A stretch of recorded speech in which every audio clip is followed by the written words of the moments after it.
I've been working with microfinance groups for a long time. Tagal ko nang katrabaho yan.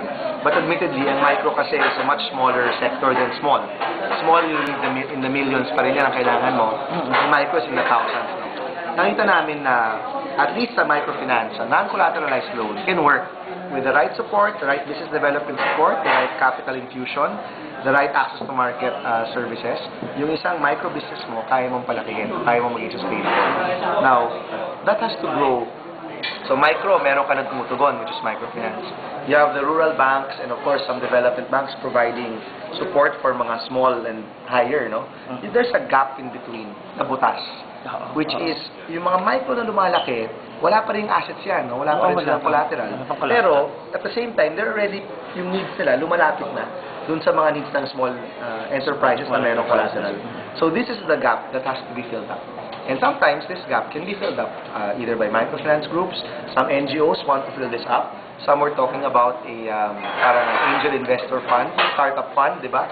Wala kasi yan dito eh. Sa US, kaya lumaki ng Silicon Valley dahil pumopondo yung mga Amerikano sa mga ideas.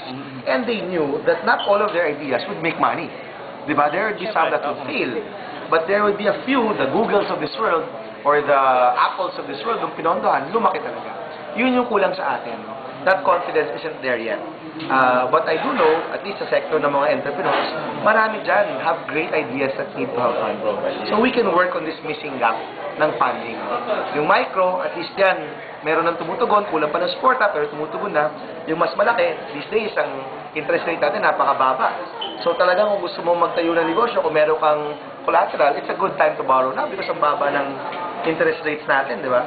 But, yung sektor na wala pa rin collateral, maganda yung mga ideya, yun yung hindi pa napupondohan. And we can really work on that. Kasi that's the sector that where we might see the next big ideas or the next big companies come. Paano natin matutulungan yung underground economy? Yeah. I've been working with microfinance groups for the past 7 years. No? Underground economy, kulang yan ng kapital, kulang yan ng training, kulang yan ng access to market. Kapital.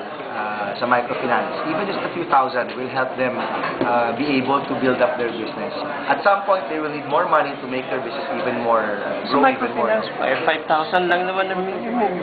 Yeah, but you know, with 5,000, you can already have a livestock, small livestock business there. You can have a sari-sari store. You can produce your local sweets. Ang microfinance, if you finish your 24 weeks, they give you a larger loan. But you have to finish the first 24 weeks. Kailangan mapakita mo na nakabayad ka on time. Now, from 5,000, lalaki yan to 10,000, 15,000, 25,000. It can grow bigger. Are you familiar ba with microfinance? Yes. So, alam mo na lumalaki naman yung loans, di ba? So, kasabay ng paglaki ng business, nasasabayan na yung paglaki ng pondo na pinapautang nila. But we've seen that it's not enough. Alongside microfinance, kailangan mo ng business development, meaning tutulong dun sa negosyo mismo, at ng access to market. Meaning, kung meron akong produkto, kailangan madala ito sa merkado. Kasi kung hindi, matambak lang ito sa barangay. And will end up na kinakain natin yung sarili nating produkto. So, all of these different services need to come in and support our countrymen who are doing these micro businesses or the underground economy so they can grow. The other one is incentivize them to grow. Kasi, ang pakiramdam ng marami sa kanila, pag lumalaki ako, dyan papasok ang BIR. Dyan papasok ang government intervention. And they feel na hindi nakakatulong sa kanila. So, there's no incentive to actually grow their business. So, there has to be a way for us to incentivize them to go into the formal economy. The services that we need to provide need to be enough, need to be substantial enough para ma-incentivize sila na malakihin yung negosyo nila, gawing formal yung negosyo nila. Ano yung comment nyo na, di ba sa underground economy kasi, mas marami ang kumukuha dun sa mga Indians dito. Yes, sa 5-6. Kasi daw, napakarami ng kailangan mga papeles sa mga microfinance institutions, gaya ng card, kung ano-ano. We've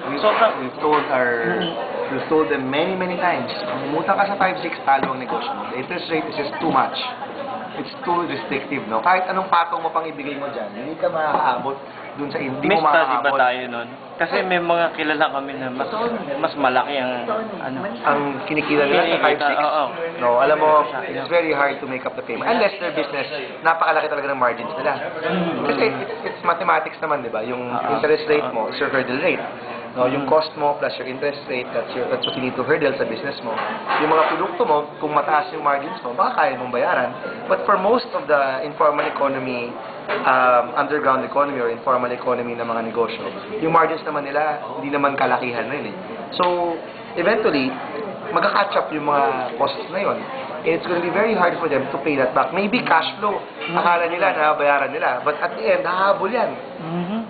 And your interest rate is just too high to make up that, to make up your business. No? I don't know kung what exactly yung mga negosyo ng mga friends mo.